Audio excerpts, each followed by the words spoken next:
श्री सरस्वती मैया की जय, श्री कृष्णचंद्र भगवान की जय। आज हम माघ मास महात्म्य को कहेंगे, आप प्रेम पूर्वक श्रवण करें। ऋषियों ने कहा, लो महर्षण सूत जी, अब हमें माघ का महात्म्य सुनाइए, जिसको सुनने से लोगों का महान संशय दूर हो जाए। सूत जी बोले, मुनिवरों, आप लोगों को साधुवाद देता हूँ। आप भगवान श्री कृष्ण के शरणागत भक्त हैं, इसलिए प्रसन्नता और भक्ति के साथ आप लोग बार बार भगवान की कथाएं पूछा करते हैं। मैं आपके कथनानुसार माघ महात्म्य का वर्णन करूँगा। जो अरुणोदय काल में स्नान करके इसका श्रवण करते हैं, उनके पुण्य की वृद्धि और पाप का नाश होता है। एक समय की बात है, राजाओं में श्रेष्ठ महाराज दिलीप ने यज्ञ का अनुष्ठान पूरा करके ऋषियों द्वारा मंगल विधान होने के पश्चात अवव्रत स्नान किया। उस समय संपूर्ण नगरवासियों ने उनका बड़ा सम्मान किया। तदनंतर राजा अयोध्या में रहकर प्रजाजनों की रक्षा करने लगे। वे समय पर वशिष्ठ जी की अनुमति लेकर प्रजा वर्ग का पालन किया करते थे। एक दिन उन्होंने वशिष्ठ जी से कहा, भगवान, आपके प्रसाद से मैंने आचार, दंड नीति, नाना प्रकार के राजधर्म, चारों वर्णों और आश्रमों के कर्म, दान की विधि, यज्ञ के विधान, अनेकों व्रत, उनके उद्यापन तथा भगवान विष्णु की आराधना आदि के संबंध में बहुत कुछ सुना है। अब माघ स्नान का फल सुनने की इच्छा है। मुझे जिस विधि से इसको करना चाहिए वह मुझे बताइए। वशिष्ठ जी ने कहा, राजन, मैं तुम्हें माघ स्नान का फल बतलाता हूँ। सुनो, जो लोग होम, यज्ञ तथा इष्टापूर्त कर्मों के बिना ही उत्तम गति प्राप्त करना चाहते हों, वे माघ में प्रातः काल बाहर के जल में स्नान करें। जो गो, भूमि, तिल, वस्त्र, सुवर्ण और धान्य आदि वस्तुओं का दान किए बिना ही स्वर्ग लोक में जाना चाहते हों, वे माघ में सदा प्रातः काल स्नान करें। जो 3 रात तक उपवास, कृच्छ्र और पराग आदि व्रतों के द्वारा अपने शरीर को सुखाए बिना ही स्वर्ग पाना चाहते हों, उन्हें भी माघ में सदा प्रातः काल स्नान करना चाहिए। वैशाख में जल और अन्न का दान उत्तम है।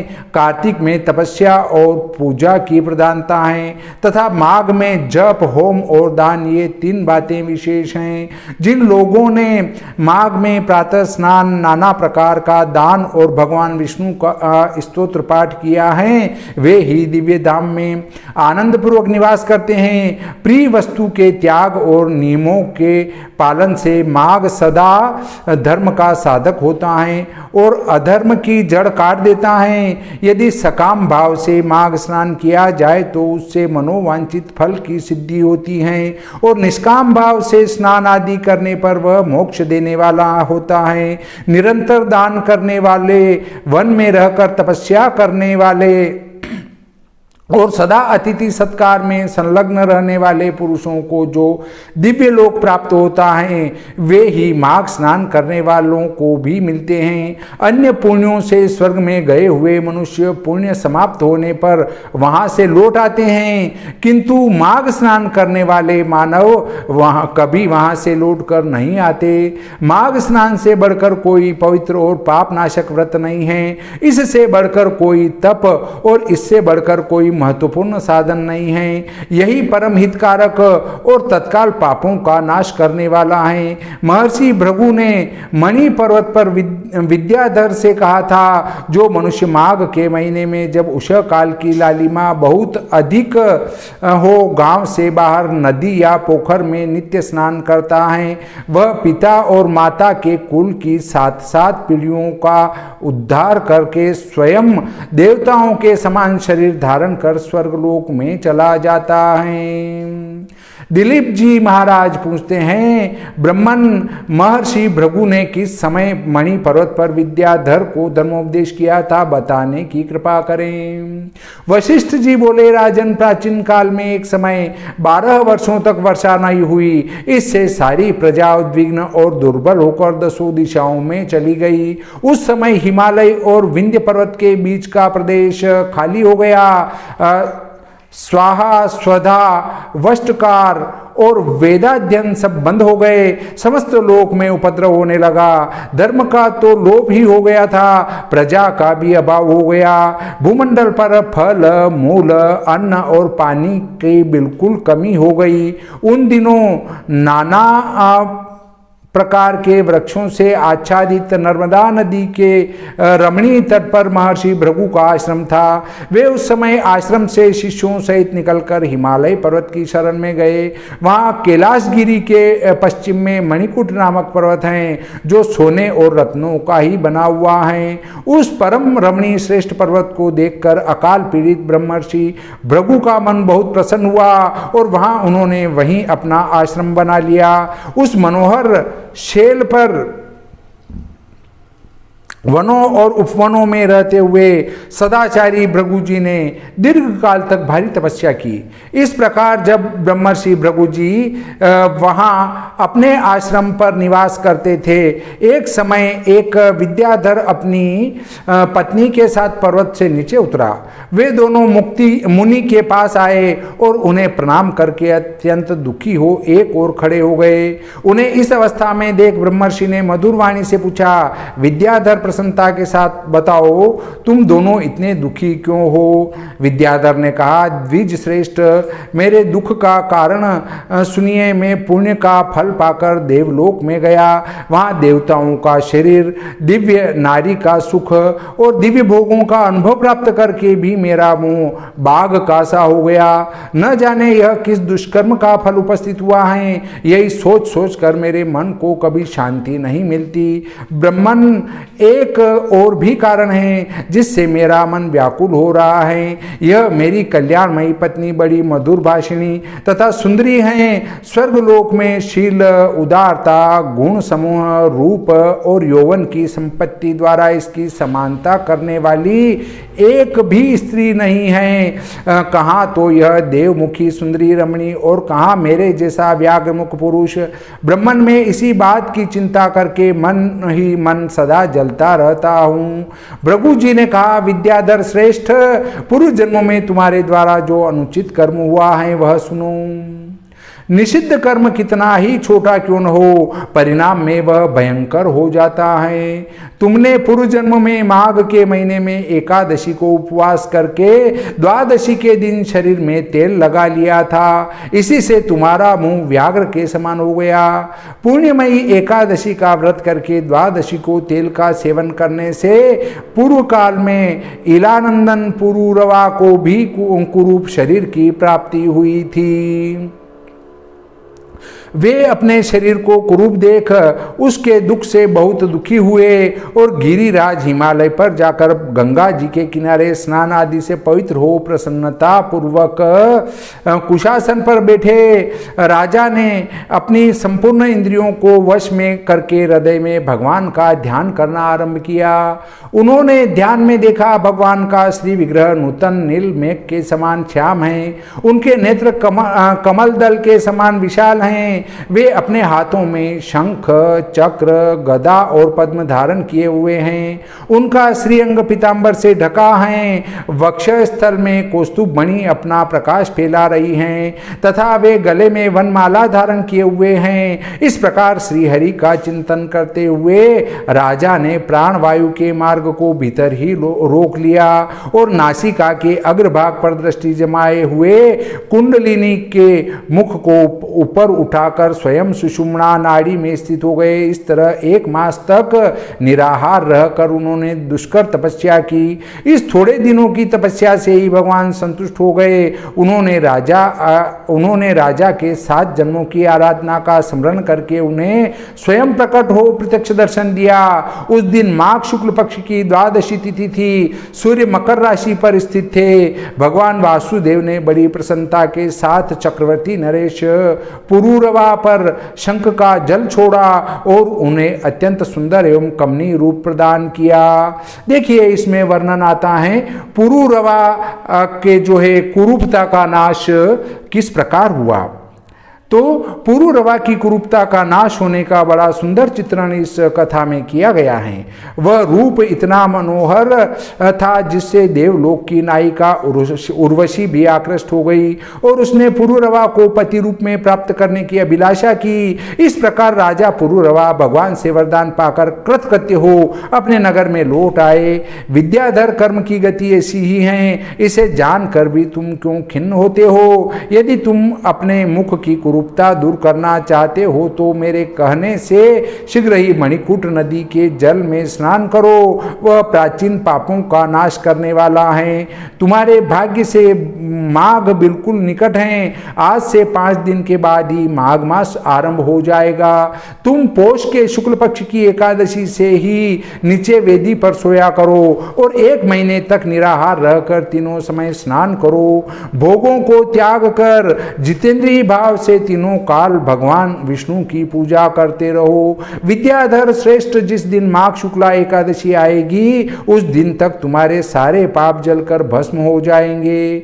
देखिए, हमारे हिंदू समाज में सब कहते हैं भाई फलाहार तो लेना चाहिए, फलाहार के बिना कौन सा व्रत है, कौन सा उपवास है। एकादशी के दिन सुबह से ही फलाहार चालू हो जाता है, परंतु देखिए माघ मास महात्म्य में स्पष्ट लिखा है कि 1 मास तक उपवास करें। 1 मास तक उपवास करने का अर्थ ये नहीं कि कुछ भी खाते रहें, अर्थात 1 मास तक मास व्रत का विधान शास्त्रों में बताया गया है। जो भी बिना कुछ खाए पिए, ऐसा नहीं कि हम कुछ भी खाते पीते रहें, फलाहार कर लें वो कर लें, नहीं है ऐसा। जैसे जैन धर्म में जो लिया गया है 1-1 मास का व्रत, वो हमारे इन्हीं पुराणों से लिया गया है, ऐसा प्रतीत होता है। देखिए, फिर भोगों को त्याग कर जितेंद्रिय भाव से तीनों काल भगवान विष्णु की पूजा करते रहो। तीनों काल, त्रिकाल, प्रातः, मध्याह्न और सायाह्न। विद्याधर श्रेष्ठ, जिस दिन माघ शुक्ला एकादशी आएगी उस दिन तक तुम्हारे सारे पाप जलकर भस्म हो जाएंगे। अगर पोष शुक्ल की एकादशी से लगाकर माघ शुक्ल की एकादशी तक ऐसे नियम साधेंगे तो सारे पाप जल जाएंगे। फिर द्वादशी के पवित्र दिन को मैं मंत्र पूर्वक कल्याणमय जल से अभिषेक करके तुम्हारा मुख कामदेव के समान सुंदर कर दूंगा। फिर देवमुख होकर इस सुंदरी के साथ तुम सुखपूर्वक क्रीड़ा करते रहना। विद्याधर, माघ के स्नान से विपत्ति का नाश होता है और माघ के स्नान से पाप नष्ट हो जाते हैं। माघ स्नान सब व्रतों से बढ़कर तथा यह सब प्रकार के दानों का फल प्रदान करने वाला है। पुष्कर, कुरुक्षेत्र, ब्रह्मावर्त, प्रथुदक, अभिमुक्त क्षेत्र, काशी। अभिमुक्त क्षेत्र कहते हैं काशी को, अभिमुक्त क्षेत्र अर्थात काशी। प्रयाग तथा गंगा सागर संगम में 10 वर्षों तक शौच संतोष आदि नियमों का पालन करने से जो फल प्राप्त होता है वह माघ के महीने में 3 दिनों तक प्रातः स्नान करने से ही मिल जाता है। जिनके मन में दीर्घ काल तक स्वर्गलोक के भोग भोगने की अभिलाषा हो, उन्हें सूर्य के मकर राशि पर रहते समय जहां कहीं भी जल मिले प्रातः काल स्नान करना चाहिए।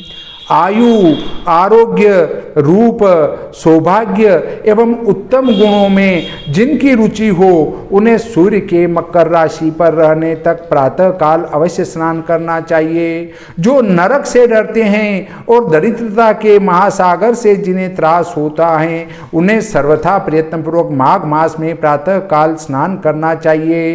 देवश्रेष्ठ, दरिद्रता, पाप और दुर्भाग्य रूपी कीचड़ को धोने के लिए माघ स्नान के सिवा दूसरा कोई उपाय नहीं है। अन्य कर्मों को यदि अश्रद्धापूर्वक किया जाए तो वे बहुत थोड़ा फल देते हैं, किंतु माघ स्नान यदि श्रद्धा के बिना भी विधि पूर्वक किया जाए तो वह पूरा पूरा फल देता है। देखिए, गरुड़ पुराण में भगवान नारायण जो है वो गरुड़ से कहते हैं, हे गरुड़, जिस प्रकार से अनजाने में आग को छूने पर भी वो हाथ जला डालती हैं, उसी प्रकार यदि अनजाने में भी यदि मेरी कोई तपस्या करता है तो मैं उसके पाप धो डालता हूँ। अब देखिए, तो ऐसा ही माघ स्नान का महत्व बताया है कि बिना श्रद्धा के भी यदि आप माघ महीने में प्रातः काल स्नान करेंगे तो भी आपको पूरा पूरा फल प्राप्त होगा। गांव से बाहर नदी या पोखरे के जल में जहां कहीं भी निष्काम या सकाम भाव से माघ स्नान करने वाला पुरुष इस लोक और परलोक में दुख नहीं देखता। जैसे चंद्रमा कृष्ण पक्ष में क्षीण होता और शुक्ल पक्ष में बढ़ता है, उसी प्रकार माघ मास में स्नान करने पर पाप क्षीण होता और पुण्य राशि बढ़ती है। जैसे समुद्र में नाना प्रकार के रत्न उत्पन्न होते हैं, उसी प्रकार माघ स्नान से आयु, धन और स्त्री आदि संपत्तियां प्राप्त होती हैं। जैसे कामधेनु और चिंतामणि मनोवांछित भोग देती हैं, उसी प्रकार माघ स्नान सब मनोरथों को पूर्ण करता है। सत्य युग में तपस्या को, त्रेता में ज्ञान को, द्वापर में भगवान के पूजन को और कलयुग में दान को उत्तम माना गया है। परंतु माघ का स्नान सभी युगों में श्रेष्ठ समझा गया है। सबके लिए, समस्त वर्णों और आश्रमों के लिए माघ का स्नान धर्म की धारावाहिक वृष्टि करता है। भृगु जी के ये वचन सुनकर वह विद्याधर उसी आश्रम पर ठहर गया और माघ मास में भृगु जी के साथ ही उसने विधि पूर्वक पर्वतीय नदी के कुंड में पत्नी सहित स्नान किया। ब्रह्मर्षि भृगु के अनुग्रह से विद्याधर ने अपना मनोरथ प्राप्त कर लिया। फिर वह देवमुख होकर मणि पर्वत पर आनंद पूर्वक रहने लगा। भृगु जी उस पर कृपा करके बहुत प्रसन्न हुए और पुनः विंध्य पर्वत पर अपने आश्रम में चले आए। उस विद्याधर का मणिमय पर्वत की नदी में माघ स्नान करने मात्र से कामदेव के समान मुख हो गया तथा भृगु जी भी नियम समाप्त करके शिष्यों सहित विंध्याचल पर्वत की घाटी में उतरकर नर्मदा तट पर आए। वशिष्ठ जी कहते हैं, राजन, ब्रह्मर्षि भृगु के द्वारा विद्याधर के प्रति कहा हुआ यह माघ महात्म्य संपूर्ण भुवन का सार है तथा नाना प्रकार के फलों से विचित्र जान पड़ता है। जो प्रतिदिन इसका श्रवण करता है वह देवता की भांति समस्त सुंदर भोगों को प्राप्त कर लेता है। देखिए, युगों के संबंध में श्लोक क्या आता है। कृते तपः परम ज्ञानम त्रेतायाम यजनम तथा द्वापरे च कलो दानम माघः सर्वयुगेषु च। ऐसा शास्त्रों में स्पष्ट श्लोक आया है कि कहीं तपस्या है, कहीं ज्ञान है, कहीं यजन है और परंतु कलयुग में तो दान का महत्व है और माघ में तो चारों युगों का महत्व बताया गया है। इस प्रकार पहला प्रकरण संपूर्ण होता है। श्री सरस्वती मैया की जय, श्री कृष्णचंद्र भगवान की जय।